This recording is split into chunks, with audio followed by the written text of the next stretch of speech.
चलिए देखें प्लीज आज की क्लास का हेडिंग डालो आप। Power in AC circuit.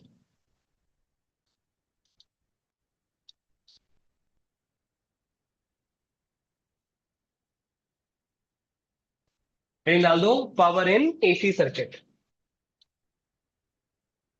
जैसे पिछली क्लासेस में हम कुछ काम कर रहे थे जिसके अंदर आपको ना वो था एसी अप्लाइड टू एलसीआर। उसके अंदर 5 केसेस बने थे, मतलब केस 1 केस 2 केस 3 तो एलसीआर के थे, एक एलआर, एक सीआर सर्किट, ऐसे करके हमने देखा।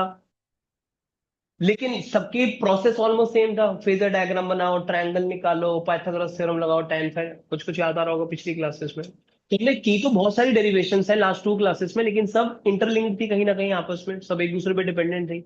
ये सेकंड लास्ट टॉपिक है इस चैप्टर का, पावर इन एसी सर्किट। इसमें भी मजे की बात यह है कि इसमें केसेस बहुत सारे बनते हैं, लेकिन जितने भी केसेस बनते हैं सारे के सारे केसेस में अगर केस 1 जो आज की क्लास में हम सीख रहे होंगे अच्छे से वो सीख लिया, आपको 6 के 6 केसेस एक जैसे लगेंगे। आपको लगेगा बस थोड़ा थोड़ा मॉडिफिकेशन करना है, ये तो सारे एक जैसे ही काम कर रहे हैं, प्रोसेस सबका एग्जैक्टली सेम फॉलो हो रहा होगा। ठीक है, तो शुरुआत करते हैं केस नंबर 1 के साथ। Very very important topic. लेकिन इसका केस नंबर 1 समझने के लिए हमें कुछ पुरानी बातों को रिवाइज करना पड़ेगा। तो कुछ पुरानी बातों को रिवाइज करने के लिए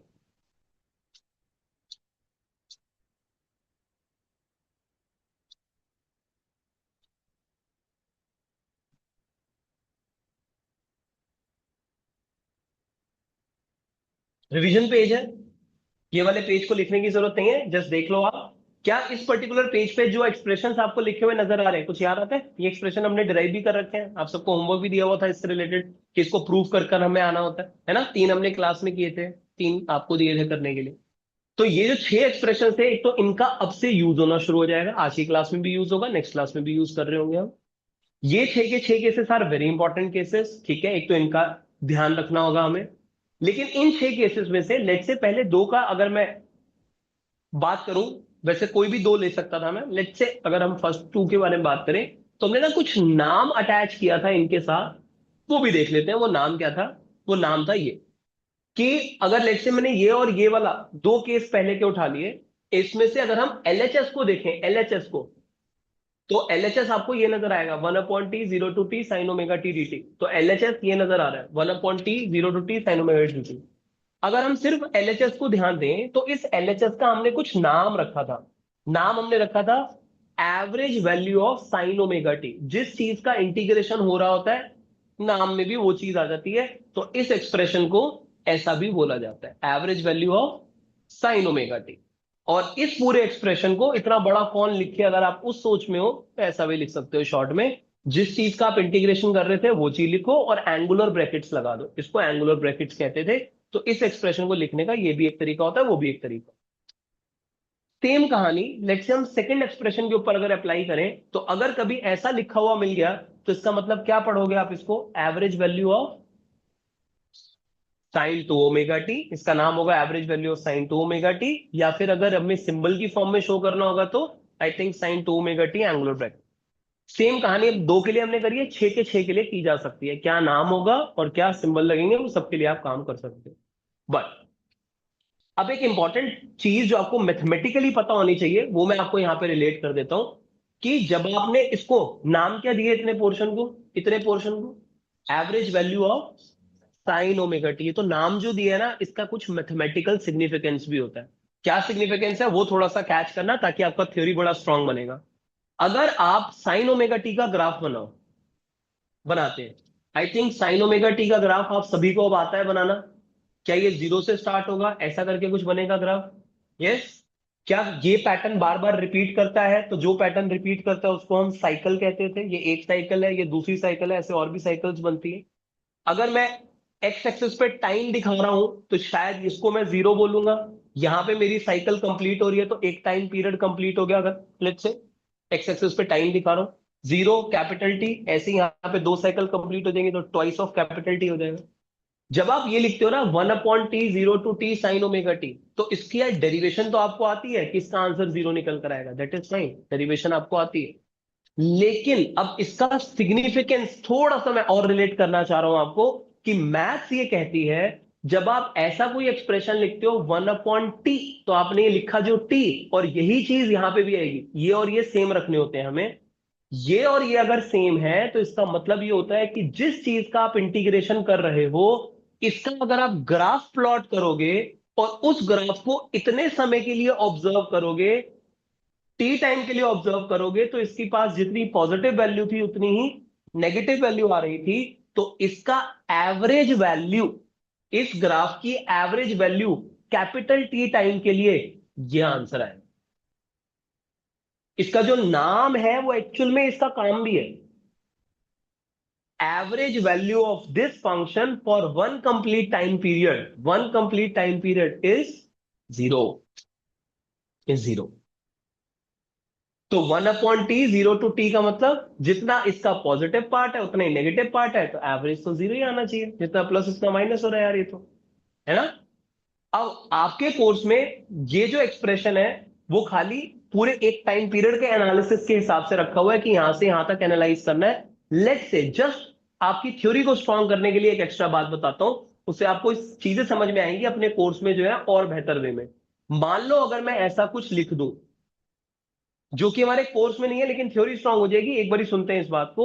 लेट से अगर एक्सप्रेशन ऐसा लिखा होता है 1/t/2 0 to t/2, जो यहां लिखा होगा वो यहां लिखा होता है।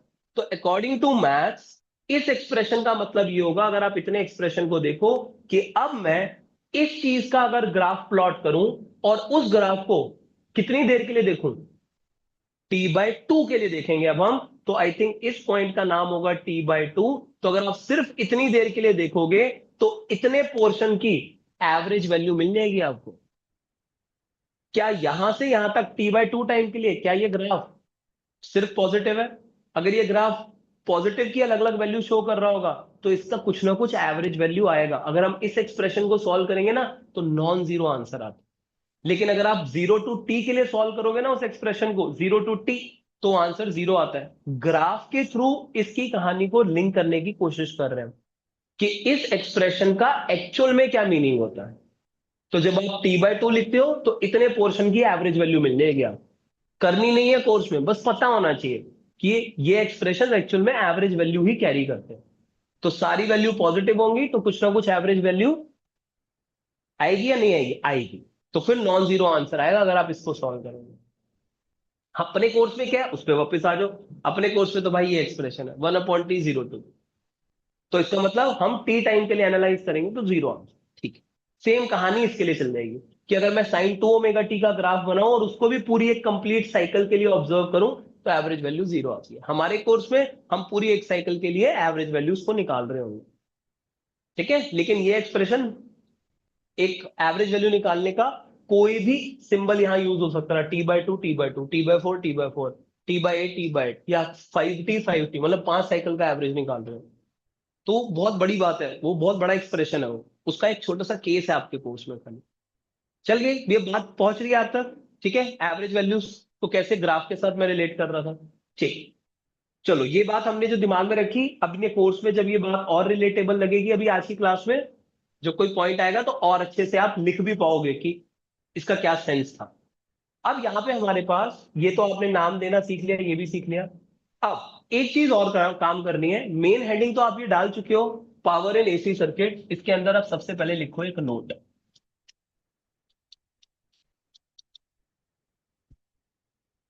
नोट। और नोट में ये आएगा जी, कुछ पुरानी बातें रिवाइज करनी है, ये लिखते हुए भी चलनी है हमें। चैप्टर 2 और चैप्टर 3 के कुछ इंपॉर्टेंट पॉइंट है, इसको भी जरा ध्यान देते हैं। देखिए, अगर किसी रेजिस्टेंस में से करंट दौड़ रहा हो तो चैप्टर 3 में हमने एक फॉर्मूला पढ़ा था कि Ohm's law, V equal to I R, कि इस रेजिस्टेंस के अक्रॉस जो पोटेंशियल डिफरेंस क्रिएट हो रहा होगा that will be given by I into are.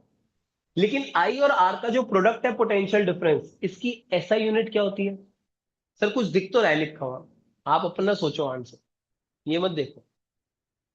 Volt, volt, जो SI यूनिट होती है इसकी दैट इज वोल्ट।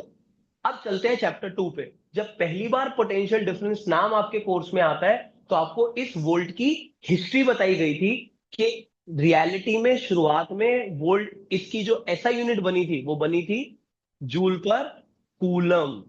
लेकिन ये चैप्टर 2 की बात है। लेकिन फिर ऐसा जब हमें महसूस हुआ यार क्या दो दो सिंबल लिख रहे हैं हम, एक सिंबल बना देते हैं, तो वोल्ट आ गया बीच में। तो आज की डेट में हम वोल्ट ही यूज करते हैं। हिस्ट्री पे चलोगे तो ये एक्चुअल में जूल पर कूलम है। तो इट बेसिकली मींस, जूल पर कूलम मींस कि आपने करंट की वैल्यू कुछ क्वेश्चन में दे रखी थी, आर की वैल्यू क्वेश्चन में कुछ दे रखी थी, आपने दोनों का प्रोडक्ट किया, मान लो आंसर आ गया 10 वोल्ट।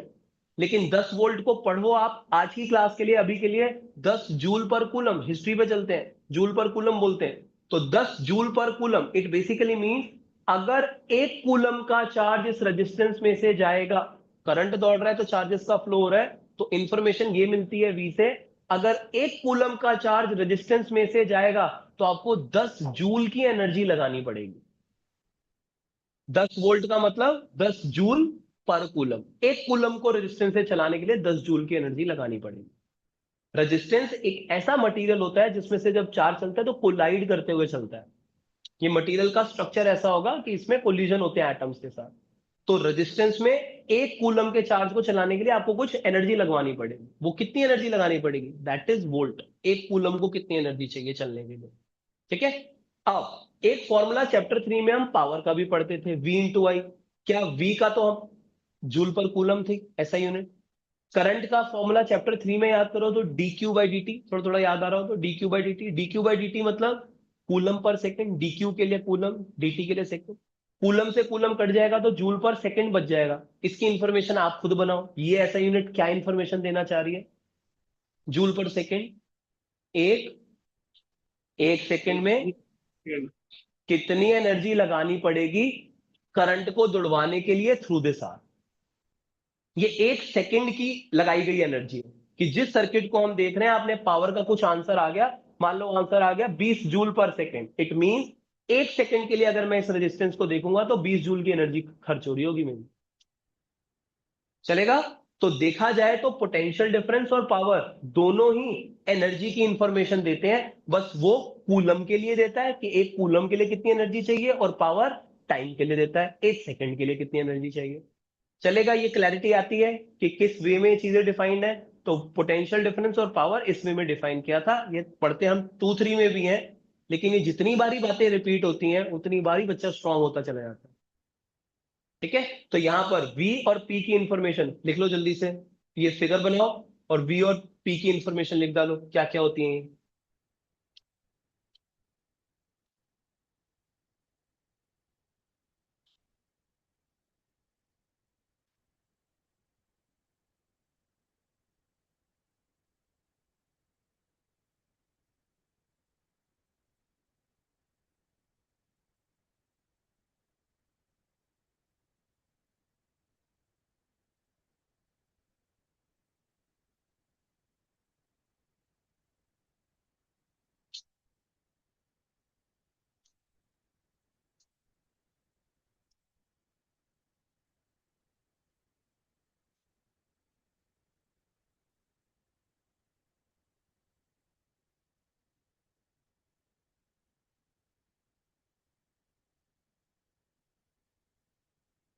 लिख लिया तक हमने। चैप्टर 3 के अंदर अब पावर के ना कुछ और फॉर्मूले भी थे, टोटल 3 फॉर्मूले थे, तो मैंने लिख दिए तीनों के तीनों फॉर्मूले। लेकिन ये फॉर्मूले इन दोनों के कॉम्बिनेशन से ही आते हैं। अगर आप V को डाल दो I इंटू आर डाल दो, तो यहां पर I²R आ जाएगा। V को I इंटू आर डालोगे, और अगर आप I को डाल दो V/R, तो I को V/R डालोगे तो V²/R में आंसर आ जाएगा। तो ऊपर के दोनों फॉर्मूले का कॉम्बिनेशन से ऐसे 3 फॉर्मूले बनते हैं। तीनों लिख लीजिए, तीनों की जरूरत पड़ेगी।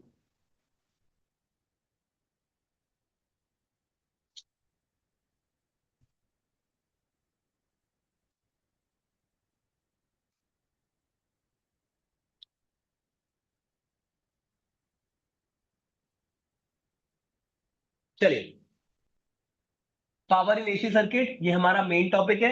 इस मेन टॉपिक को वापस लिखना चाहो तो वापस से भी लिख सकते हो, पावर इन एसी सर्किट। अब हम पढ़ने जा रहे हैं इसका केस नंबर 1। जैसे कि मैंने आपको बताया इसमें बहुत सारे केसेस बनते हैं, अभी फिलहाल हम केस नंबर 1 को देखने जा रहे हैं। केस नंबर 1 की हेडिंग डाल लो मेरे साथ आप, AC applied to capital are.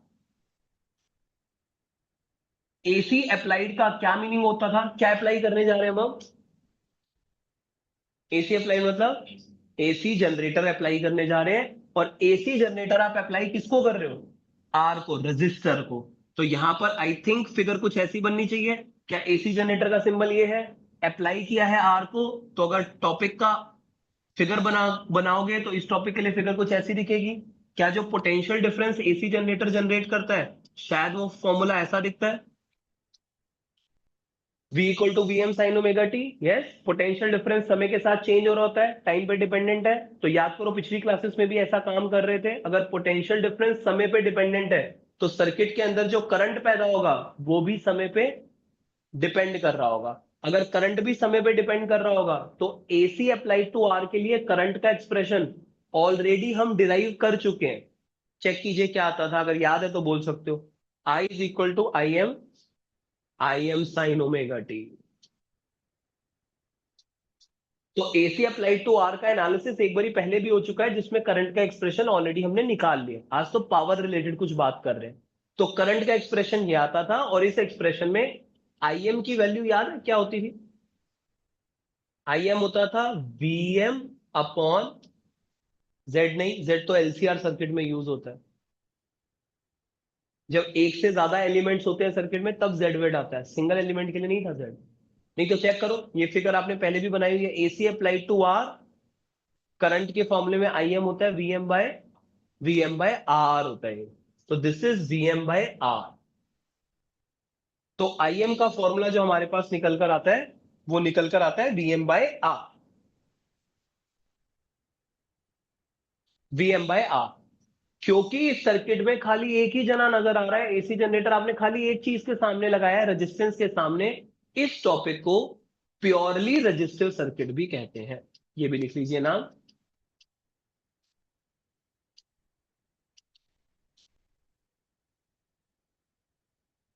Purely resistive circuit.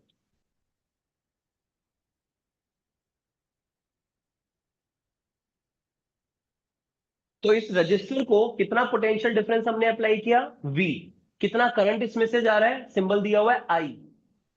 ये बताओगे, जो पोटेंशियल डिफरेंस हमने R के अक्रॉस दिया V, जो करंट इसके थ्रू जा रहा है वो है I। V और I का प्रोडक्ट क्या इंफॉर्मेशन दे रहा होगा मुझे? अभी पढ़ा है हमने, पावर। क्या V जूल पर कूलम में नापा जाता है, करंट कूलम पर सेकंड में नापा जाता है। तो कूलम कूलम कटेगा, जूल पर सेकंड बचेगा, तो ये पावर की इंफॉर्मेशन आ जाएगी। तो V इंटू आई, इस फिगर में इस R के अक्रॉस कुछ V भी है और इसके थ्रू I भी जा रहा है, तो V और I का प्रोडक्ट आपको पावर की इंफॉर्मेशन दे देगा। अब V जो हमने यहां पे अप्लाई किया है इसके सामने, वो तो Vm साइन ओमेगा टी है, तो लिख लो इसको Vm साइन ओमेगा टी। और जो करंट का एक्सप्रेशन है वो कितना है? Im साइन ओमेगा टी, वो भी लिख लो भाई।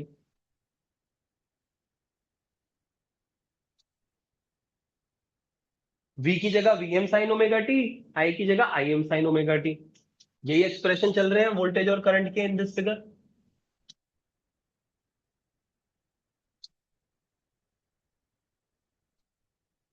ठीक, अब इसको हम क्या लिख सकते हैं? इसको फर्दर ऐसे लिख सकते हैं कि P की वैल्यू Vm Im को एक साथ कर दो, Vm इंटू आई M sine omega T into sine omega T becomes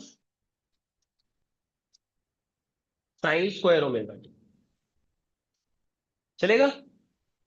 ठीक, इस P का कुछ नाम भी रखा है हमने, वो नाम भी देख लो आप। इसका नाम रखा हुआ है इंस्टेंटेनियस पावर।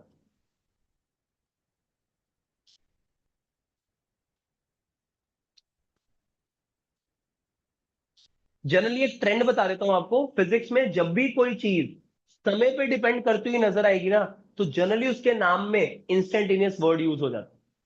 जब जब आपको इंस्टेंटेनियस किसी चीज के आगे लिखा हुआ नजर आ रहा है ना, समझ जाना है इसके एक्सप्रेशन में टाइम आ रहा होगा कहीं ना कहीं। ठीक है, ये जनरली एक ट्रेंड है जो हम फिजिक्स में फॉलो करते हैं। तो दिस इज पी, डिपेंड कर रहा है टाइम पे कि नहीं कर रहा? कर रहा है ना, यहाँ पे टी नजर आ रहा है हमें, ये इंस्टेंटेनियस पावर कहलाता है। चलेगा? ठीक, तो इंस्टेंटेनियस पावर इसका नाम रखा है हमने। अब अपना एम लिख लो, इस टॉपिक का मेन एम क्या होता है? ये डेरिवेशन है हमारा, case one. Power in AC circuit main heading है, उसका केस वन चल रहा है अभी। ये डेरिवेशन है। इस डेरिवेशन का एम हमारा ये होता है कि आपको ना ये एक्सप्रेशन निकालना है। कोई ट्राई करोगे? ये सिंबल क्या बता रहा है, क्या निकालना है, एम क्या है अपना? एवरेज वैल्यू निकालनी है। Very good. किस सिंबल की एवरेज वैल्यू निकालनी है? पावर की। तो ये जो एक्सप्रेशन आपके सामने आया है, आपको इसकी एवरेज वैल्यू निकालनी है। लेकिन हमारे कोर्स में एवरेज वैल्यू किसी भी रैंडम टाइम के लिए निकालने को आएगी या खाली टाइम पीरियड के लिए? हमारे कोर्स में खाली वो 1/t 0 to T, खाली एक टाइम पीरियड के लिए हमारे कोर्स में एवरेज वैल्यूज रखी गई। तो अब हम क्या करने जा रहे हैं, हमारी डेरिवेशन की जो कहानी है, वो डेरिवेशन की कहानी ऐसे आएगी कि अगर मुझे पी एवरेज निकालना है तो मुझे ये एक्सप्रेशन लगाना पड़ेगा कि मुझे वन टाइम पीरियड के लिए अपनी एवरेज वैल्यूज को कैलकुलेट करना। किस चीज का एवरेज निकालना है? सर ये जो पी का एक्सप्रेशन है ना, इसका एवरेज निकालना है। VMIM sine square omega T. तो यही एक्सप्रेशन उठा के मैं यहां लिख रहा हूं, VMIM sine square omega T. इसकी एवरेज वैल्यू निकालना चाह रहे हैं। ठीक है, ये हमारा मेन एम। तो सबसे पहले आपने इसको थोड़ा समझने की कोशिश करी कि वी और आई पावर ही देता है, जूल पर सेकंड की इंफॉर्मेशन होती है।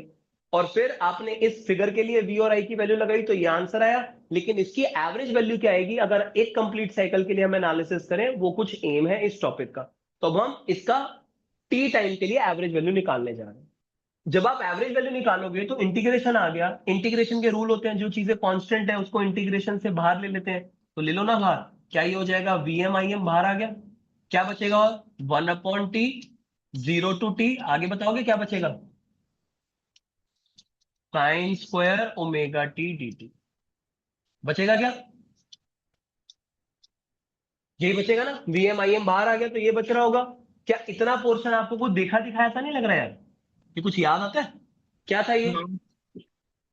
1/2। ये तो वही 6 एक्सप्रेशन में से एक एक्सप्रेशन है। अब देखो यूज होने स्टार्ट हो रहे हैं एक्सप्रेशन। तो इस पूरी इक्वेशन को आप ले लो इक्वेशन नंबर 1, पूरी इक्वेशन को। ठीक है। और इस पूरी इक्वेशन में अब क्या कर रहा हूं, क्योंकि ये डेरिवेशन है तो ध्यान से सुनना। अब एक होमवर्क आ रहा है आपके लिए। 1/t 0 to T sine square omega T D T को ऑलरेडी हम क्लास में प्रूव कर चुके हैं। तो ये आपको दोबारा लिख कर आना है कि इसका आंसर हाफ आता है, और ये बन जाएगी इक्वेशन नंबर 2। इसका वैल्यू हाफ ऑलरेडी प्रूव करना जानते हो आप, है ना? तो sine square omega T dt का इंटीग्रेशन इज हाफ। तो ये आप डैश डैश मत लिख देना, पेपर में आपको पूरा सॉल्व करके आना है। आज की क्लास का पहला होमवर्क। तो ये आपको एक्सप्रेशन हाफ प्रूव करना है। लेट्स से इसको हम इक्वेशन 2 कह रहे हैं। अब मैं अगर 1 और 2 को कंबाइन कर दूं तो क्या 1 और 2 को कंबाइन करने के बाद ये बात बोल सकते हैं, फ्रॉम 1 and 2, फ्रॉम 1 and 2 अगर मैं इस पोर्शन की वैल्यू हाफ प्रूव कर चुका हूं तो यहां पे हाफ पुट कर सकता हूं। तो क्या ये एक्सप्रेशन कुछ ऐसा था नहीं नजर आएगा आपको? P equals to VMIM। आगे बताओगे क्या बच रहा होगा? डिवीजन में क्या कुछ बच जाएगा? डिवाइड 2T नहीं, ये पूरे का ही आंसर हाफ आता है, पूरे का आंसर हाफ है। तो VMIM इंटू हाफ मतलब by 2। सही कह रहे हो, by 2। P एवरेज की वैल्यू आ जाएगी VMIM by 2। फाइन। तो ये हमारे पास आंसर निकल कर आ गया एवरेज पावर का for the given case. AC applied to R के लिए average power is VMIM by 2। Check कर लीजिए हमने क्या क्या काम किया है। V और I के प्रोडक्ट से स्टार्ट किया था, P का एक्सप्रेशन आया था, और उसकी एवरेज वैल्यू निकाली है वन कंप्लीट साइकिल के लिए। ठीक है। VMIM by 2 आंसर आ गया। चलेगा, यहां तक कहानी क्लियर होती है?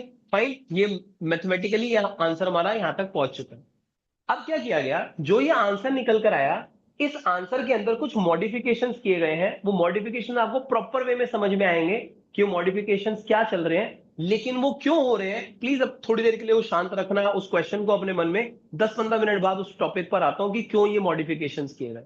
ठीक है। आपको जो जो मैं लिखने जा रहा हूं वो सब मैथमेटिकली समझ में आएगा कि हाँ ऐसा लिख सकते हैं, लिख सकते हैं, लिख सकते हैं। सुनते रहो आप। क्या इस गिवन एक्सप्रेशन को जो ऑलरेडी हमारे पास आ चुका है, क्या इसको मैं ऐसा लिख सकता हूं, VM/√2 इंटू IM/√2? √2 इंटू √2 यार 2 ही तो बन जाएगा। क्या इस एक्सप्रेशन को ऐसा लिख सकते हैं? सर क्यों लिख रहे हैं ऐसा? अरे यार छोड़ो ना उस बात को, 10 मिनट बाद आएंगे ना उस बात पे। ऐसा लिख तो सकते हैं ना, चलते रहो, अभी देखते रहो क्या क्या चल रहा है।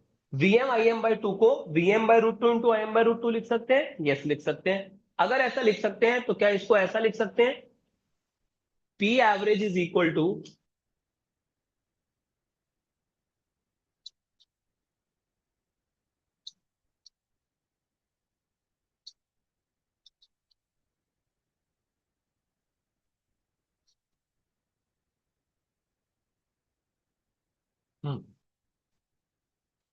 क्या इसको ऐसा लिख सकते हैं, P average is equal to VRMS into IRMS। कुछ नए सिंबल्स आ गए, लेकिन यहां लिख देते हैं साथ में कि ये जो नया सिंबल आया VRMS, ये हमने लिखा है Vm/√2 की जगह, ओके।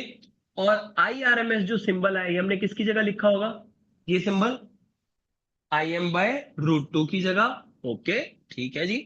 मैथमेटिकली क्या कोई गलती करी है हमने, कोई नहीं। हमने कहा इस चीज को ऐसे लिख सकते हैं, बिल्कुल। इसको नया सिंबल दे दिया, इसको नया सिंबल दे दिया, लिख दिया, तो यही चीज को ऐसा लिखा जा सकता है। वेरी वेरी इंपॉर्टेंट फॉर्मूले, ये ये और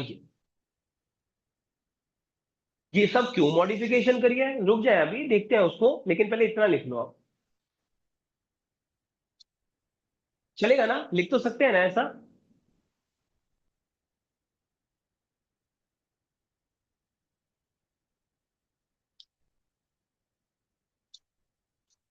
ठीक,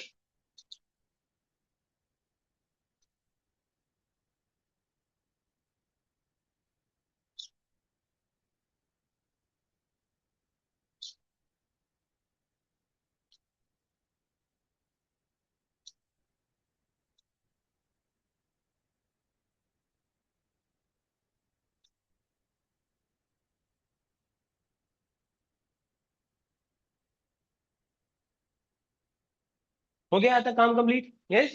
ठीक है, चलो। अब इसका रीजन देता हूं आपको, ये सब मॉडिफिकेशन क्यों की, जब ये आंसर आ गया था, क्यों फालतू के नए नए सिंबल हमने इंट्रोड्यूस किए, इसके पीछे का रीजन क्या है, वो रीजन समझने के लिए 5-10 मिनट हमें देने पड़ेंगे, ध्यान से चीजें सुननी भी पड़ेंगी और कुछ पढ़नी भी पड़ेंगी। ये दिया हुआ है एनसीईआरटी ने, power in AC circuit topic, power in AC circuit, case number 1 है एसी अप्लाइड टू आर। सबसे पहले आप इस पैराग्राफ को पढ़ लो एक बार, फिर धीरे धीरे समझेंगे इसको हम आराम से। अभी के लिए भले ही कुछ ना समझ में आए इसमें, लेकिन स्टिल एक बार रीडिंग दे दो, दोबारा पढ़ेंगे इसको थोड़ी देर बाद।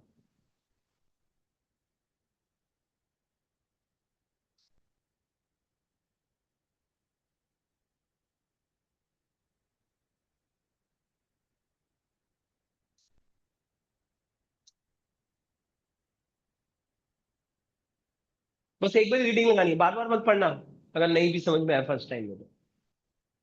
बार बार पढ़ने पे भी नहीं समझ में आया तो, अगर फर्स्ट टाइम में नहीं आया तो।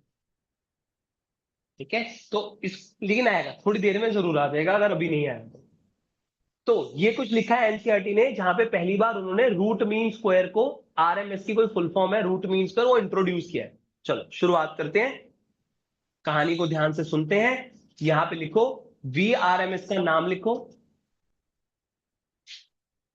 वी आर एम एस को बोलते हैं root mean square voltage, root mean square voltage. IRMS का नाम लिखो, इसको बोलते हैं root mean square current, root mean square current. Root mean square voltage, IRMS का नाम क्या है, रूट मीन स्क्वायर करंट। तो ये दोनों नाम हमें याद होने चाहिए, root mean square voltage, root mean square current. RMS की फुल फॉर्म है रूट मीन स्क्वायर, ठीक है। अब कहानी जो आप समझना चाह रहे हो, उसको मैं यहां पे नोट में समझाने की कोशिश करता हूं कि हुआ क्या। देखो, अभी जो आप सर्किट पढ़ रहे हो, वो सर्किट तो ये है, चलेगा। क्या जो पोटेंशियल डिफरेंस हमारे पास था, क्या वो था Vm साइन ओमेगा टी, ये, क्या ये पोटेंशियल डिफरेंस समय पे डिपेंडेंट था या नहीं था, जो टॉपिक अभी हम पढ़ रहे हैं, था। तो ये पोटेंशियल डिफरेंस समय पे डिपेंडेंट है, टी पे डिपेंडेंट है। आज की क्लास में हमने ना थोड़ी देर पहले कुछ पुरानी बातों को जब रिवाइज किया था, आते हैं, तो आपने एक ये वाली फिगर देखी थी। इस वाली फिगर में करंट अगर दौड़ रहा है तो डेफिनेटली यहां पर भी कोई सोर्स तो रहा होगा जिसके कारण करंट बना। तो यहां पर भी कोई चैप्टर 3 में ना हम कोई सेल लगाया करते थे, तो ये कोई सेल लगा हुआ होगा जिसके कारण सर्किट में करंट दौड़ रहा होगा। फाइन, ये वाली फिगर को अब हम अपने पेज पे बना लेते हैं। ये फिगर तो आपने ऐसी बनाई हुई है। अब इसके सामने मैं एक और काम करता हूं कि ऐसी कोई सिंबल बनाते हैं और यहां पे कोई रेजिस्टेंस है, यहां पे भी कोई करंट दौड़ रहा है। अब जब भी हम ये वाला सिंबल यूज करते हैं ना फिजिक्स में, ये वाला सिंबल, एक बड़ी डंडी एक छोटी डंडी, ये सिंबल का बेसिकली मतलब होता है कि यहां पर एक ऐसा सोर्स मौजूद है जो कांस्टेंट पोटेंशियल डिफरेंस का सोर्स है, समय के साथ बदल नहीं रहा है potential difference. Let's say 10 volt, ठीक है, मान लेते हैं 10 वोल्ट, मतलब समय के साथ 10 वोल्ट ही रहेगा। तो there is no variation with time. तो ऐसे सिंबल का मतलब होता है कोई वेरिएशन नहीं चल रहा है समय के साथ। अगर कोई चीज समय के साथ नहीं बदल रही होती है तो ऐसी क्वांटिटीज को फिजिक्स में डीसी क्वांटिटी भी कहा जाता है। तो this 10 volt for this figure will be treated like a DC quantity. इसके कारण जो सर्किट में करंट दौड़ रहा होगा वो भी, अगर ये कांस्टेंट है तो करंट भी कांस्टेंट होगा। तो करंट भी क्या डीसी क्वांटिटी बनेगा? Yes, anything which is independent of time becomes a DC quantity. Anything which depends on time, क्या यहां पर पोटेंशियल डिफरेंस समय पे डिपेंडेंट है? यस, अगर कोई चीज समय पे डिपेंडेंट है तो ऐसी चीज को हमने नाम दिया है कि ये तो एसी क्वांटिटी है। तो दोनों का एक दूसरे से बिल्कुल विपरीत, दोनों का एक दूसरे से एकदम ऑपोजिट नेचर है। एक चीज समय के साथ इंडिपेंडेंट है, एक चीज समय के साथ डिपेंडेंट है। जो आपने अभी पैराग्राफ पढ़ा है, इसमें ना कुछ एसी डीसी की बात कर दी ना यार उन्होंने, इसलिए मेरे को ये पढ़ाना पड़ रहा है, आपको थोड़ा सा हिंट देना पड़ रहा है। यहाँ है ना कुछ एसी पावर डीसी पावर कुछ लिखा है ना उन्होंने, एसी डीसी की बात करी है। सीखते हैं, धीरे धीरे समझ में आएगा सब। तो डीसी क्वांटिटीज वो जो समय के साथ डिपेंड नहीं करती हैं, एसी क्वांटिटीज वो जो समय पे डिपेंड करती हैं। क्या इस सर्किट में जो करंट दौड़ रहा होगा वो भी समय पे डिपेंड कर रहा है? यस। क्या वो भी एसी क्वांटिटी होगा? हाँ। एक बारी जो डेफिनेशन सुन ली, जहां जहां लग रही होगी लगेगी वो डेफिनेशन। तो ये भी एसी क्वांटिटी है, ये भी एसी क्वांटिटी है, ये भी डीसी क्वांटिटी है, इसका करंट भी जो बनेगा वो भी डीसी क्वांटिटी होगा। फाइन। अब हुआ क्या, क्या डीसी क्वांटिटी वाले सर्किट में अगर मैं आपसे पूछूं यहां पर पावर की वैल्यू कितनी थी, तो आई थिंक आपको फॉर्मूला अगर याद हो तो V इंटू आई बोलते थे। लेकिन यहां के लिए जो हमारा फॉर्मूला निकल कर आया था ना, आया था फॉर्मूला, क्या वो ये आया था?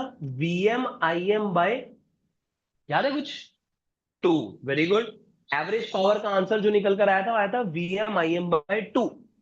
अब जो आंसर निकल कर आया इसी में तो मॉडिफिकेशन करने स्टार्ट किया हमने। अब उसका रीजन सुनने की, समझने की भी कोशिश करो कि वो इसलिए किए गए कि जब हमने मॉडिफिकेशन करके इसका फाइनल फॉर्मूला दिखा, क्या वो दिखा Vrms इंटू Irms। तो ये जो फॉर्मूला हमने यहां पे दिखाया, इस फॉर्मूले से इस फॉर्मूले की जर्नी सिर्फ इसलिए की गई ताकि डीसी सर्किट्स और एसी सर्किट्स के जो पावर के फॉर्मूले हैं वो एक जैसे दिखने शुरू हो जाए। यहां पर बोलना पड़ता था एवरेज पावर का आंसर आ रहा है Vm Im बाय 2, मतलब वोल्टेज और करंट का प्रोडक्ट बाय 2। टू ना बोलना पड़े मेरे को, मैं बोलूं यहां पर भी average power V into I type की कोई चीज है, डीसी सर्किट्स में भी power V into I type की कोई चीज है। बस यहां पर वो V और I कुछ नए सिंबल्स आ गए, Vrms हो गया, Irms हो गया, इनके अपने कुछ फॉर्मूले होते हैं जो आपने पिछले पेज पे ये फॉर्मूले भी यूज करेंगे हम। तो Vrms Irms के अपने कोई फॉर्मूले हैं, बट क्या दिखने में ये फॉर्मूला और ये फॉर्मूला अलग अलग है अब, या एक जैसे ही दिख रहे हैं दोनों? एक जैसे दिख रहे हैं। ये भी V इंटू आई, इसको भी यही बोला जाता है, बोलने में यही आएगा कि एवरेज पावर का फॉर्मूला एसी में V इंटू आई होता है। लेकिन वो हमें दिमाग में लेके चलना होता है, जब आप यहां का V इंटू आई बोलते हो तो वो Vrms और Irms का प्रोडक्ट होता है। आएगा, धीरे धीरे समझ में आएगा किस सेंस में बात जा रही है। तो Vrms और Irms का प्रोडक्ट। लेकिन अगर ये मॉडिफिकेशन ना होती तो डेरिवेशन का आंसर क्या आया था? बाय 2 करके कुछ आया। बट 2 से बचाने के लिए सब काम किया है ताकि डीसी और एसी के एक्सप्रेशंस एक जैसे दिखें। देखो वापस पढ़ते हैं एनसीईआरटी। जो रीजन है वो यही रीजन है। तो इसको अब हम पढ़ लेते हैं एक बारी और। देखो, पढ़ो एक बारी। टू एक्सप्रेस, अब शायद समझ में आए। To express AC power actual में VM I M by two आया था आंसर, लेकिन क्या लिख रहे हैं कि हमें उसको एक्सप्रेस करना था एसी पावर को इन द सेम फॉर्मेट में जैसे कि डीसी पावर आती थी वी इंटू आई। इसलिए ये सब इंट्रोड्यूस किया गया। अ special value of current, let's say इन्होंने तो करंट के लिए बोला है, लेकिन यहां पर मैं, क्या हमने जब डेरिवेशन अभी देखी सिर्फ करंट के लिए हमने आरएमएस डिफाइन किया है या वीआरएमएस नाम की भी कोई सिंबल दिया हुआ है? वीआरएमएस नाम का भी कोई सिंबल दिया है। तो एनसीईआरटी ने जस्ट रेफर किया है करंट को लेके, लेकिन मैं जनरल वे में कोई चीज लिखवाता हूं आपको, तो आप जितना मैं अंडरलाइन कर रहा हूं वो लिखना पहले, लेकिन पढ़ लो। To express AC power in the same form of DC power, a special value, जरूरी नहीं है करंट, वोल्टेज के लिए भी क्योंकि इंट्रोड्यूस हुई है तो मैं अभी करंट को हटा रहा हूं। A special value is defined and used, it is called root mean square RMS और इफेक्टिव वैल्यू। इसको रूट मीन स्क्वायर या फिर इफेक्टिव वैल्यू के नाम से जानते हैं। अगर आप वोल्टेज के लिए काम कर रहे हो तो वोल्टेज के लिए वी आरएमएस हो जाएगा, अगर आप करंट के लिए कर रहे हो तो करंट के लिए वी आई आरएमएस हो जाएगा, तो वो इफेक्टिव करंट बन जाएगा। इफेक्टिव वोल्टेज भी होता है कुछ, ठीक है। तो आरएमएस का एक और नाम भी होता है इफेक्टिव वैल्यू करके, मैंने लिखा है जनरल वे में, ठीक है। तो एनसीईआरटी ने अपनी बात रखी है खाली करंट के पॉइंट ऑफ व्यू से, लेकिन वो वोल्टेज के लिए भी चल रही होती है, तो जनरलाइज कहानी हो गई। क्या ये पैराग्राफ थोड़ा बहुत तो लिंक हो रहा होगा किस सेंस में चल रहे हैं? एसी और डीसी पावर के एक्सप्रेशन एक जैसे हो जाए इसलिए इंट्रोडक्शन किया गया। चलेगा? यस, ठीक है, यहां तक लिख लो,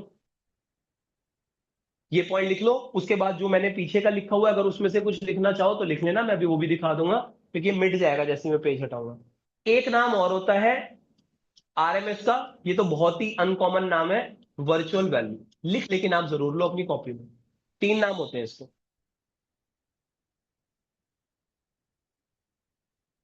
बाकी जो नहीं लिखना है वो मैं हटा रहा हूं। एनसीईआरटी ने पैराग्राफ खाली करंट के पॉइंट ऑफ व्यू से बना दिया है। वो उनको लगता है कि बच्चा समझ जाएगा कि वोल्टेज के लिए भी बल्कि सेम पैराग्राफ बनना चाहिए था, लेकिन हमने उसको जनरलाइज वे में लिखा।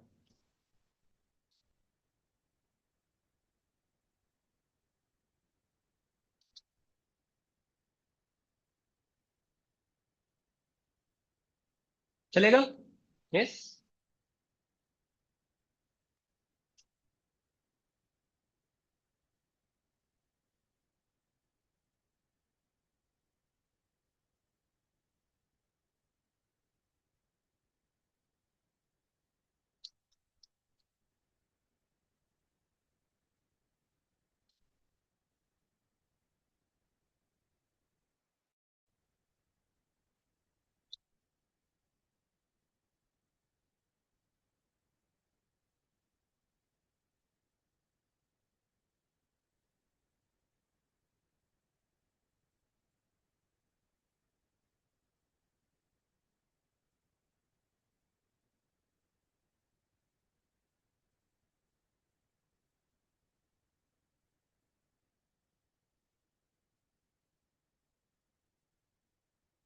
ठीक है जी, तो ये जो आपने लिख लिया है, तो ये कहानी के लिए साथ अगर यहाँ पे कुछ लिखना चाहो तो that is up to you, कि फॉर्मूले एक जैसे दिखने शुरू हो जाए।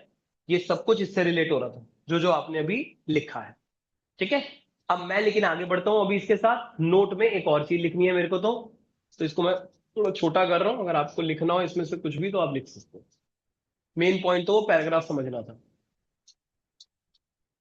चलिए, नोट में ही अगला पॉइंट लिख रहे हैं। लिखो, अनदर एक्सप्रेशन, अनदर एक्सप्रेशन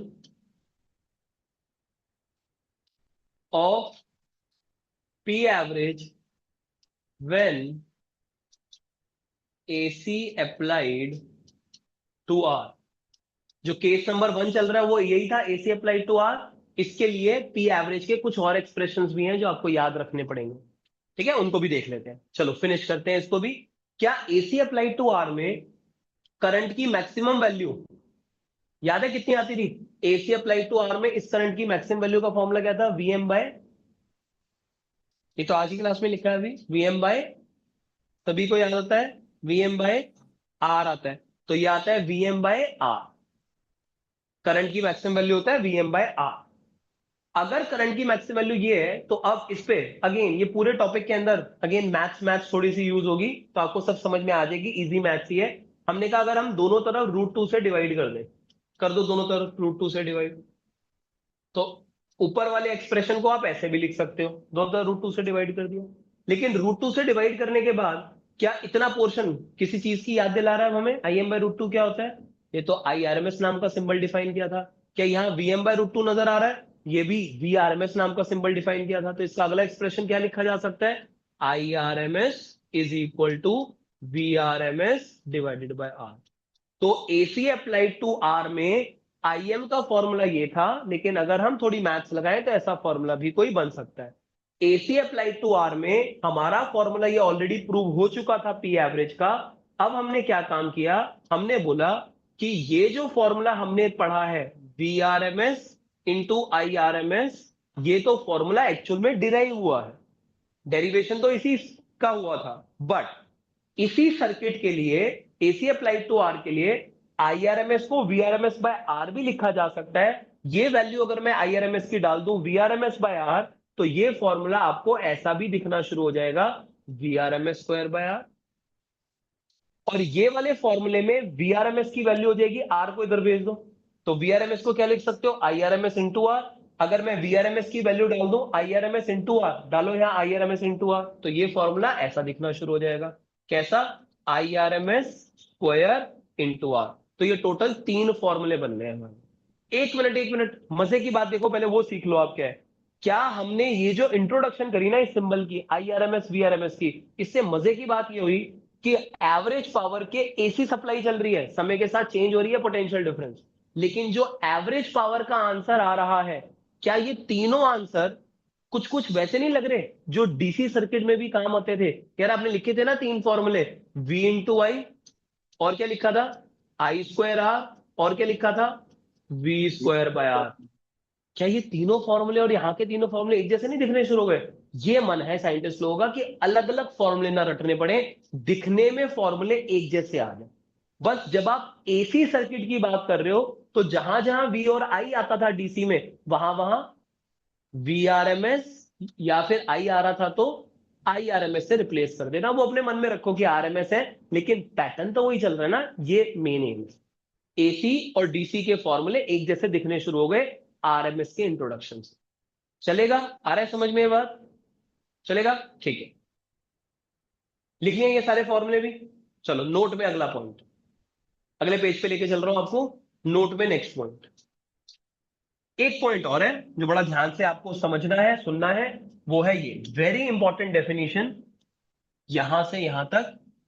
ये डेफिनेशन है IRMS की, ये एनसीईआरटी ने दे रखी है IRMS की डेफिनेशन। डेफिनेशन ऑफ IRMS लिखो नोट में, वेरी इंपॉर्टेंट। ये पिछले साल भी पूछी थी, 2025 के पेपर में भी same. What is the definition of IRMS? Root mean square current की डेफिनेशन दो, तो एक बार पढ़ लो। पढ़ने के बाद फिर आपको लगेगा कि शायद उतना नहीं क्लैरिटी मिल रही है, कोई दिक्कत नहीं है, एक बार पढ़ के छोड़ देना, क्योंकि एक बार ही नहीं समझ में आएगा तो दूसरी बार भी नहीं आएगा। वो एनसीईआरटी है, उसको बहुत कुछ देना पड़ता है, बहुत एनर्जी लगानी पड़ती है, तब कभी कभी इसके कुछ पॉइंट्स ऐसे होते हैं जो ज्यादा एनर्जी के बाद ही समझ में आते हैं। लेकिन इंपॉर्टेंट है तो हम पूरे एफर्ट्स डालेंगे इसको समझने के। ठीक है, डेफिनेशन ऑफ IRMS लिख लो पहले पूरा।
ठीक है, अब जरा इसको समझ लेते हैं एक बारी, ये भी क्या पॉइंट है।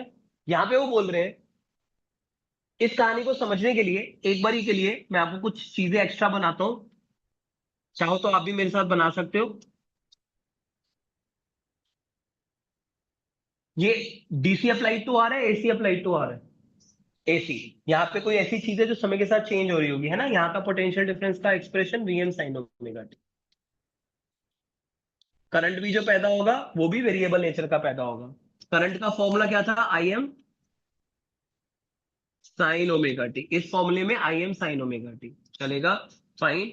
ऑन दी अदर हैंड, यहां पर अगर हम एक ऐसी फिगर बनाऊं मैं, अब बताओ एसी सर्किट है या डीसी सर्किट है। डीसी सर्किट है। जो सर्किट में करंट दौड़ रहा होगा कांस्टेंट वैल्यू का दौड़ रहा होगा, variable constant. Let's say topic को समझने के लिए अभी के लिए कोई कांस्टेंट वैल्यू ले लेता हूं 5, लेट्स से। और जो पावर की वैल्यू होती है क्या, वो होती है आई स्क्वायर आर। ये भी एक फॉर्मूला था, आई स्क्वायर आर। तो क्या यहाँ पे 5 अगर मैंने डेटा माना है, तो क्या इस डेटा के हिसाब से आर को आर ही रहने दो अभी, क्या 5 square R will be the value of power. Current constant या वेरिएबल था, कांस्टेंट। आर तो वैसे ही कांस्टेंट होता है, तो आई स्क्वायर आर पे कमेंट करो, वेरिएबल या कांस्टेंट। कांस्टेंट, करंट कांस्टेंट है, आर कांस्टेंट है, तो ये इसका एक्सप्रेशन भी कांस्टेंट ही होगा। अगर कोई चीज कांस्टेंट होती है तो उसकी एवरेज वैल्यू बताओगे क्या आएगी, जीरो। अच्छा जी, एवरेज तो तब जीरो होगा ना, तो जितना प्लस है उतना माइनस हो तब एवरेज जीरो होता है। अगर कोई चीज कांस्टेंट है, विराट कोहली हर मैच में 100 रन मार दे, अब तो रिटायर रिटायर हो रहा है बेचारा, लेकिन अगर वो हर मैच में 100 रन मारे तो उसकी बैटिंग एवरेज 100 बन जाएगी। ठीक है, बैटिंग एवरेज 100 बन जाएगी। एवरेज का अगर कोई चीज कांस्टेंट है, I square 5 square R constant value है, तो इसकी एवरेज वैल्यू क्या होगी भाई, ये खुद। जो चीज कांस्टेंट है उसका एवरेज भी वो खुद होगा। यार कभी कोई चीज बढ़ रही हो कभी कम हो रही हो तो एवरेज निकलता है, बीच की कोई वैल्यू। लेकिन जो चीज हर समय एक ही वैल्यू चल रही है तो उसका एवरेज क्या होगा, वो खुद। तो इसका एवरेज क्या आएगा, ये खुद 5 square R. Average will be 5 square R. ठीक है, चलो यहां पर आते हैं। आई की value I M sine omega T है। तो अगर आई की value I M sine omega T है, यहां पर करंट तो वेरिएबल नेचर का था। Yes sir, current variable nature का था। इस सर्किट के लिए हमने कोई सिंबल डिफाइन किया था, आई आर एम एस। क्या फॉर्मूला था उसका, I M by root two. Okay, आगे और सुनते हैं। क्या अगर मैं इस करंट का ग्राफ बनाऊं तो क्या ये आई का ग्राफ साइन का ग्राफ बनेगा, क्या ये ग्राफ ऐसा सा कुछ बनेगा, बिल्कुल बनेगा। क्या इस ग्राफ को बनाने के बाद जो ये वाली वैल्यू होगी, क्या ये आई एम मैक्सिमम वैल्यू होगी ना इसकी। तो करंट एक्चुअल में तो समय के साथ चेंज हो रहा है, अलग अलग वैल्यू आ रही है इसकी समय के साथ, लेकिन इसकी अपनी कोई मैक्सिमम वैल्यू भी रही होगी। उस मैक्सिमम वैल्यू का अगर आप बाय रूट टू करोगे तो कोई आईआरएमएस आंसर आएगा। तो मान लो जो समय चेंज हो रहा है वो कुछ इस तरीके का है कि अगर मैं उसकी मैक्सिमम वैल्यू लूं, फिर उस मैक्सिमम वैल्यू को रूट टू से डिवाइड करूं, तो मान लेते हैं लेट से मेरा आंसर, लेट से आंसर 5 आ गया, 5 एम्पियर। कि मैंने इस तरीके का कोई एक्सप्रेशन लिखा था कि उसकी जो मैक्सिमम वैल्यू बनी उसको बाय रूट टू किया, 5 आ गया। अब इस सर्किट के लिए एवरेज पावर का फॉर्मूला क्या आ रहा था, क्या I R M S square into R. तो अगर I R M S square into R का फॉर्मूला मैं यूज करूं, तो आई आर एम एस की वैल्यू लेट से मैंने अभी 5 ही मानी है, तो कितना आंसर आ जाएगा, 5 स्क्वायर इंटू आर। चलेगा, लेकिन याद करो एवरेज निकालने से पहले का एक्सप्रेशन क्या था, पी का एवरेज वैल्यू से पहले का एक्सप्रेशन, शायद वो अगर याद आए तो वीएम आई एम, आगे कुछ याद आ रहा है, साइन, नहीं नहीं बाय टू तो एवरेज पावर का ही आंसर था।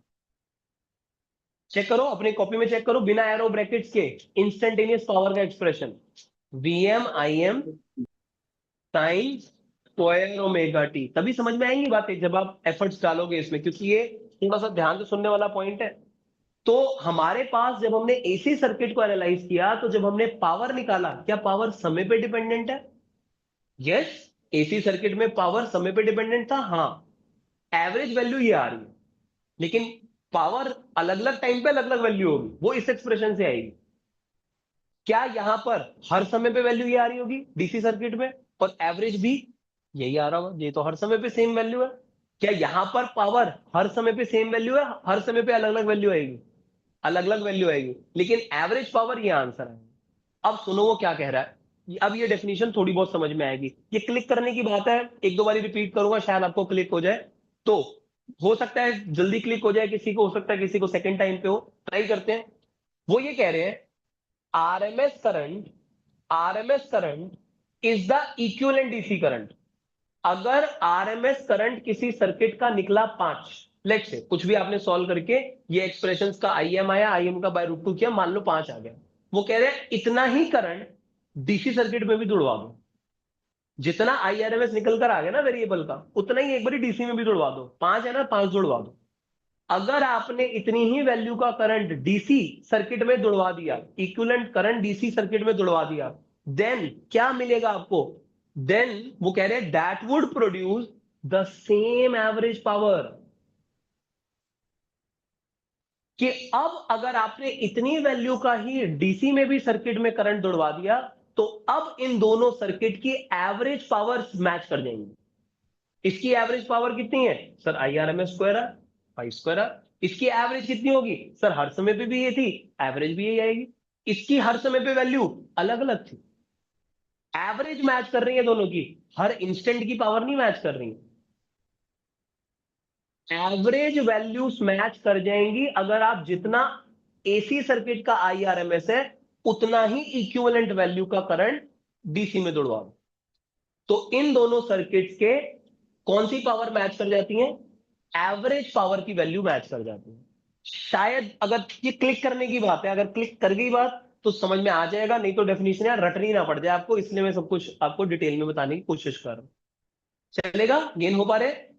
तो एसी सर्किट में पावर हर समय पे सेम है या अलग अलग है? एसी सर्किट की पावर हर समय पे अलग अलग है, लेकिन एवरेज पावर IRMS स्क्वायर आ रहा है। इतनी वैल्यू का करंट अगर डीसी में दौड़ जाएगा तो दोनों सर्किट की एवरेज पावर एक जैसी दिखनी शुरू हो जाएगी। इसकी हर समय की पावर भी यही है, एवरेज भी यही है। उसकी हर समय की पावर ये है लेकिन एवरेज ये। तो एवरेज पावर का ध्यान में रखते हुए IRMS को डिफाइन किया गया। डेफिनेशन क्लिक होती है ये? ठीक है। अब आपने अगर लिख लिया डेफिनेशन तो बहुत अच्छे, लिख तो चुके ही हो आप। ये कुछ अगर साथ में लिखना है अपनी अंडरस्टैंडिंग के लिए बढ़िया, लेकिन है बहुत इंपॉर्टेंट डेफिनेशन, पूछते हैं ये, और लास्ट ईयर भी पूछी गई है, 2025 के पेपर में थी ये।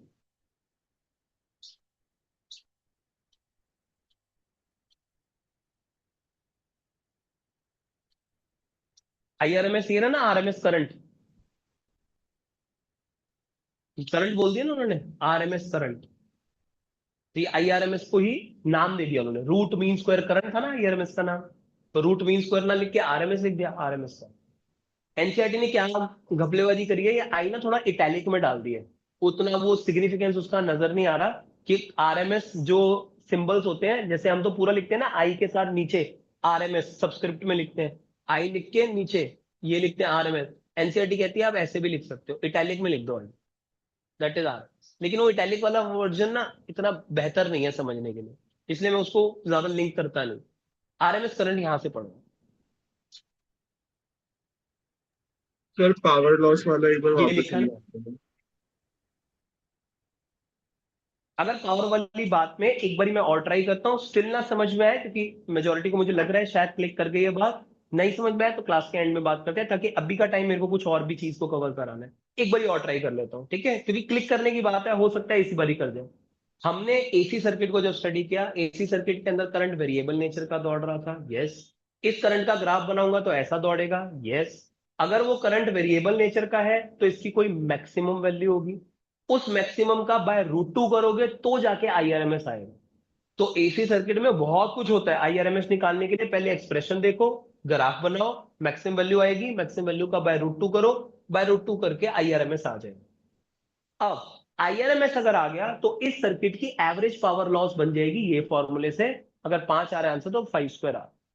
अब वो ये कहता है पूरा का पूरा पैराग्राफ कि अगर आपका जो IRMS की वैल्यू आई, यही वैल्यू का करंट अगर आप डीसी सर्किट में भी जुड़वा दो तो इस डीसी सर्किट की पावर लॉस ये बनेगी, लेकिन ये पावर लॉस तो हर समय पे यही रहेगी, तो इस सर्किट की एवरेज पावर लॉस भी यही होगी, और इस सर्किट का एवरेज पावर लॉस ये होगा।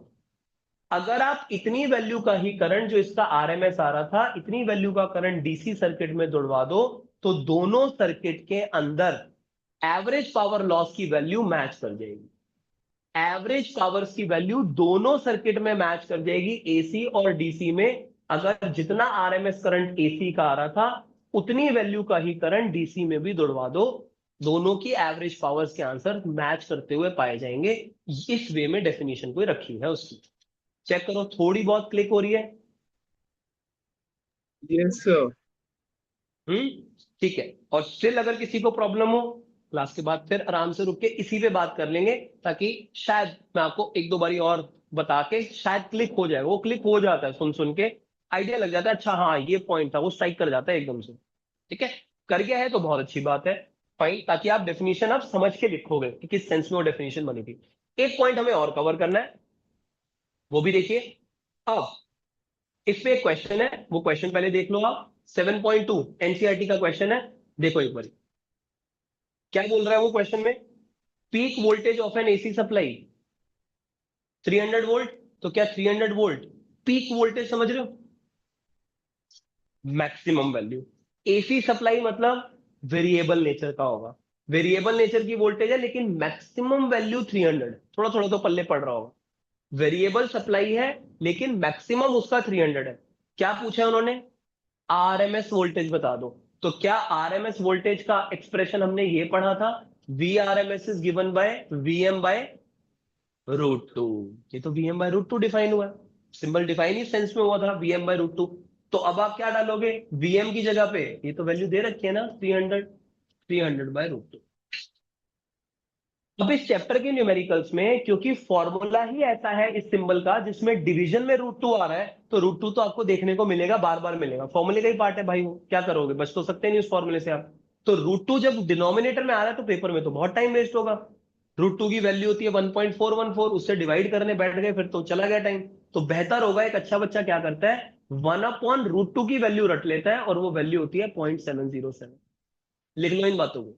1/√2 कोई अच्छा बच्चा सॉल्व नहीं करता, वो 1/√2 घर से रट के जाता है, 0.707 है।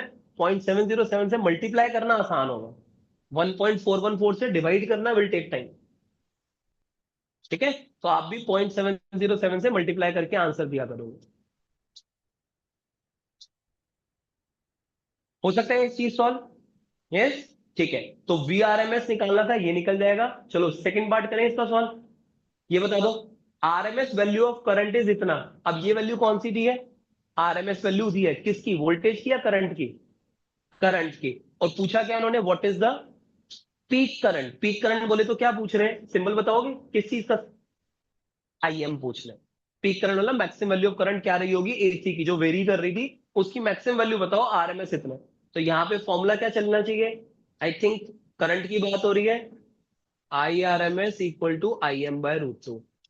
आई आर एम एस की वैल्यू क्या डाल दें, 10 डाल दो, is equal to I M by √2। √2 अगर इधर जाएगा तो ये तो आई थिंक ओरली सॉल्व हो जाएगा question. 1.414 into 10, answer will become 14.14 M. चलेगा 14.14 एम्पीयर।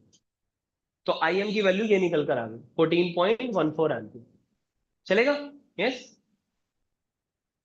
ठीक है। ये आपको सॉल्व करना है, तो ये आपका सेकंड होमवर्क हो गया। इसका क्या एक्सप्रेशन आ रहा है, वैसे तो यहां नजर भी आ रहा होगा। ठीक है, लेकिन एक तो ये, और एक वो हाफ वाला डेरिवेशन के टाइम पे वो एक, वो 6 एक्सप्रेशन में से एक एक्सप्रेशन का यूज हो रहा था ना एक डेरिवेशन में, तो वो हाफ प्रूव करना है आपको, एक वो डेरिवेशन होमवर्क का पार्ट है। ठीक है, चलिए एक आखिरी पॉइंट जो मेरे को आपको होमवर्क में बताना है, बाकी कल की क्लास में हम एक्स्ट्रा पढ़ेंगे। कल की क्लास में हम ये चैप्टर को फिनिश करने वाले हैं। ये पॉइंट आपने और नोट कर कर आना होगा। नोट में कुछ न्यूमेरिकल्स के लिए मैंने नोट लिखा है, और एक नोट लिखा है मैंने वाइवा के लिए। ठीक है, ये दोनों आप लिखकर आना आराम से। लेकिन वाइवा वाला हम अभी पढ़ रहे हैं और अभी डिस्कस कर रहे हैं, लिख लेना लेकिन इसको अपनी कॉपी में। वाइवा में पूछते हैं ऐसे क्वेश्चन, एक बार पूरा पैराग्राफ पढ़ लो। ये काम और खत्म करना है आज।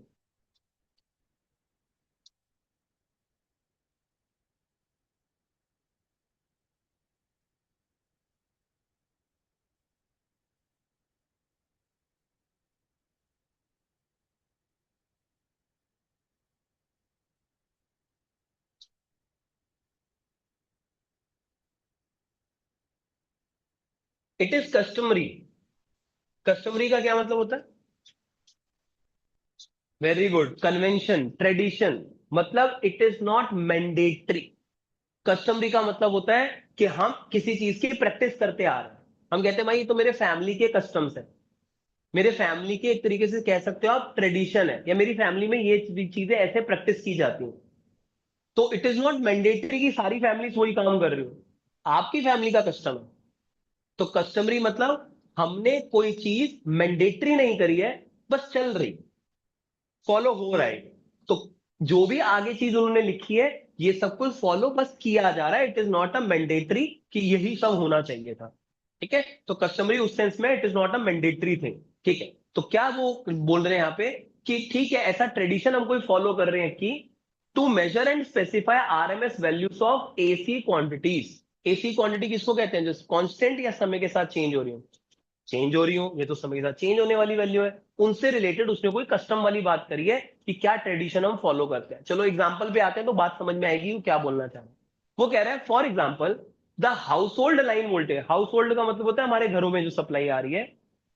पहली बात उसने इस टॉपिक के एग्जांपल में ये बात रखी, तो पहला क्वेश्चन वाइवा का ये बनता है हमारे घरों में जो सप्लाई आ रही है वो एसी नेचर की है या डीसी नेचर की है। तो क्योंकि एसी का एग्जांपल में उन्होंने ये बात बोली है, तो कहीं ना कहीं तो लिंक हो ही रहा होगा कि डेफिनेटली हाउस होल्ड में एसी सप्लाई ही आ रही होती है। पहला वाइवा का क्वेश्चन है जो इस पैराग्राफ के ऊपर बेस्ड है कि घरों में सप्लाई कौन से नेचर की आती है, एसी या डीसी। तो आंसर क्या है? एसी नेचर की सप्लाई आती है। ठीक है, तो पोटेंशियल डिफरेंस जो हमारे घरों में आ रहा है वो एक्चुअल में वेरिएबल नेचर का होता है। ऐसा क्यों होता है? वो एक टॉपिक है जो इस चैप्टर का आखिरी टॉपिक का बच गया हमारा, ट्रांसफॉर्मर करके एक टॉपिक है। वो ट्रांसफॉर्मर जब हम पढ़ रहे होंगे तब आपको मैं बताऊंगा कि घरों में सप्लाई एसी क्यों आती है, क्योंकि वो ट्रांसफॉर्मर का ही रीजन बनेगा कि उससे एक बहुत बड़ा एडवांटेज मिलता है कि गवर्नमेंट हमें जो सप्लाई प्रोवाइड करती है वो एसी नेचर की सप्लाई प्रोवाइड करती है। ठीक है, तो हाउस होल्ड लाइन वोल्टेज जो है हमारी वो 220 वोल्ट लिखा है यहां पे वैल्यू। ये वैल्यू भी हमारे लिए इंपॉर्टेंट है। लेकिन आप ये देखो, अब एक जगह तो वो बोल रहे हैं यार ये एसी क्वांटिटी है, एसी क्वांटिटी मतलब समय के साथ चेंज हो रही होगी, लेकिन वैल्यू जब बताने की बात आ रही है तब तो वो 220 वोल्ट बोल रहे हैं। ये तो कांस्टेंट वैल्यू बोल दी उन्होंने। ये तो दोनों चीजें कॉन्ट्राडिक्टरी महसूस हो रही है। एक जगह आप बोल रहे हो एसी क्वांटिटी है और जबकि आंसर उसका यार आप कांस्टेंट दे रहे हो। तो अब वो ये बता रहे हैं कि कस्टमरी है, हम ऐसा फॉलो करते हैं कि बात तो हम इसी क्वांटिटी की कर रहे होंगे लेकिन हम उसकी आरएमएस वैल्यू बता रहे होते हैं हमेशा। मतलब एक्चुअल में हमारे घरों में जो सप्लाई आ रही है वो आ तो इस नेचर की रही है, VM sign omega T type की। ध्यान से सुनना, आपको समझ में आएगी बात। V equal to VM sine, AC generator तो इस टाइप की कोई वोल्टेज जनरेट करता है। इसका ग्राफ बनाऊंगा तो ग्राफ ऐसा बनेगा, साइन का ग्राफ। इसकी अपनी कोई मैक्सिमम वैल्यू भी होगी, अगर ये वोल्टेज का ग्राफ है तो ये मैक्सिमम वैल्यू होगी Vm। लेकिन इस मैक्सिमम का बाय रूट टू अगर आप कर दोगे ना, बाय रूट टू, तो वो क्या मिल जाएगा आपको? Vrms। वो आपको खाली आरएमएस वैल्यू बता रहे हैं। एक्चुअल में वोल्टेज वेरी कर रही है लेकिन इसकी कोई मैक्सिमम वैल्यू है, उसका बाय रूट टू, वो रूट टू करके तो कोई कांस्टेंट वैल्यू ही आ रही होगी। तो इस ग्राफ की एक कांस्टेंट वैल्यू सिंबल हमने उठा ली, वही बार बार ही हम मेंशन कर रहे होते हैं। और ऐसा ट्रेडिशन वर्ल्ड वाइड फॉलो होता है। वो बोलेंगे तो एसी लेकिन वैल्यू कांस्टेंट देंगे आपको, क्योंकि ये एक्सप्रेशन नहीं देते, इसके मैक्सिमम वैल्यू का बाय रूट टू दे रहे होते हैं हर बार। चलेगा? तो यहां पर अब ये डेटा पूरे वर्ल्ड में नहीं काम करता, ये डेटा इंडिया में काम करता है। बाहर के देशों में वोल्टेज की आरएमएस वैल्यू कुछ अलग भी हो सकती है। यूएस की 110 है, हमारी 220 है, तो अलग अलग कंट्रीज की अलग अलग वैल्यू हो सकती है। ठीक है, तो इंडिया एनसीईआरटी में छपा हुआ है, इंडिया का डेटा दिया हुआ है उन्होंने। तो हमारे घरों में जो सप्लाई आ रही है वो किस नेचर की है? एसी सप्लाई है। उस एसी सप्लाई का वो क्या बताते हैं हमें? आरएमएस वैल्यू बताते हैं। कितनी है इंडिया में आरएमएस वैल्यू? 220 वोल्ट। और अगर आरएमएस 220 है तो मैक्सिमम वैल्यू कितनी रही होगी? एनसीईआरटी ने उस पर भी बात करी है भाई। क्या मैक्सिमम वैल्यू होगी root two times V RMS. तो अगर आप रूट टू 1.414, वी की जगह पे आरएमएस वैल्यू आपने डाल दी 220, इसका प्रोडक्ट देखोगे तो 311। ये भी वाइवा का क्वेश्चन है, मैक्सिमम वैल्यू कितनी आ रही है वो बता दो। मैक्सिमम वैल्यू कितनी आ रही है वो बता दो हमारे घरों में, तो 311 आ रही है। आरएमएस कितनी आ रही है? 220। मैक्सिमम कितनी आ रही है? 311। घरों में सप्लाई किस नेचर की आती है? एसी नेचर की आती है। ये सब बातें हमें याद करके जानी होती है। लेकिन एक इंटरेस्टिंग पॉइंट पे क्लास को खत्म करेंगे आज हम, वो ये कि अगर घरों में सप्लाई एसी नेचर की आती है, ऐसा वेरिएबल पोटेंशियल डिफरेंस घरों को मिल रहा है, तो हमारी ट्यूबलाइट लिपजिब क्यों नहीं करती? अगर पोटेंशियल डिफरेंस चेंज हो रहा है, ये तो कांस्टेंट ग्लो आ रहा है मेरे को तो। अगर पोटेंशियल डिफरेंस जो मिल रहा है हमारे अप्लायंसेस को वो वेरिएबल नेचर का है, कभी ज्यादा कभी कम, तो फिर तो भाई वेरिएशन नजर आना चाहिए था। सप्लाई ऐसी मिल रही है जो वेरिएबल नेचर की है। तो उसका आंसर ये है कि हमारे पास जो सप्लाई आ रही है वो इतनी जल्दी जल्दी चेंज हो रही होती है कि हमारी आंखें उस चेंज को डिटेक्ट नहीं कर पा रही। सर दिख तो कांस्टेंट ही रहा है, जो दिख रहा है भाई आप उसी पे विश्वास करोगे, लेकिन जो रियलिटी है वो भी समझने की कोशिश करो कि हमारी आंखों की एक लिमिटेशन है। भले ही आपका मन नहीं कर रहा है इस बात को मानने का, लेकिन ये इसमें लाइट में फ्लिकरिंग हो रही है, लेकिन दिख नहीं रहा है तो विश्वास नहीं होता है। कोई नहीं, मत करो विश्वास, वो विश्वास की बात हो भी नहीं रही अभी यहाँ पे। वेरी गुड, आ रहा हूं उस पे कि कैमरों में आ जाती है वो। तो यहां पर हमारे पास वेरिएशन है, वो फ्लक्चुएशन है, लेकिन वो महसूस नहीं होता है क्योंकि वो इतनी फास्ट हो रहा है कि हमारी आंखें उस फ्लक्चुएशन को जज नहीं कर पा रही है। फ्लक्चुएशन जज करने के लिए भी आंखों को वो फ्लक्चुएशन बहुत स्लो होनी चाहिए, तब वो जज होती है, नहीं तो नहीं हो पाती है जज। तो ये बहुत जल्दी जल्दी चीजें चेंज हो रही होती हैं ताकि फ्लक्चुएशन ना नजर आए लोगों को। लेकिन आपको एक एग्जांपल और बताता हूं इसी से रिलेटेड। अगली बार जब आप कोई आईपीएल मैच देखो, आईपीएल शायद थोड़ा बहुत तो जानते होंगे, क्रिकेट की बात हो रही है। क्रिकेट में अब तो टेक्नोलॉजी इतनी एडवांस हो गई है कि कोई भी बैट्समैन अगर मान लो चौका छक्का मारे, हर बारी स्लोमो आता है। हर उसके शॉट पे स्लोमो तो दिखाई देते हैं जनरली वो। तो अगर वो अगली बार जब कोई बैट्समैन कोई चौका या छक्का मारे, आप उसका स्लोमो जब ध्यान से देखना तो बैट्समैन को मत देखना, स्लोमो में उस बैट्समैन के पीछे का ना कोई एलईडी बोर्ड, उसको देखना एक बार, जिसपे वो होर्डिंग लगी हुई होती है ना। अब तो सब एलईडी एलईडी चल रही होती है, तो वहां भी सप्लाई एसी ही जा रही है। तो उस होर्डिंग को देखना, क्योंकि स्लोमो में कैमरा रियल टाइम को बहुत ही स्लो कर देता है। हमारी आंखें तो रियल टाइम में देख रही हैं चीजों को, लेकिन कैमरा तो बहुत स्लो करके दिखा रहा है उसको। जब आप वो बहुत स्लोमो देखोगे, बैट्समैन को छोड़ो, उसके पीछे की एलईडी लाइट्स को देखना, वो एलईडी लाइट्स आपको लिपजिब लिपजिब होती हुई नजर आएंगी, क्योंकि स्लोमो में नजर आ जाता है कि वो काम क्या कर रही है एक्चुअल में, स्लो मोशन में नजर आ रहा है।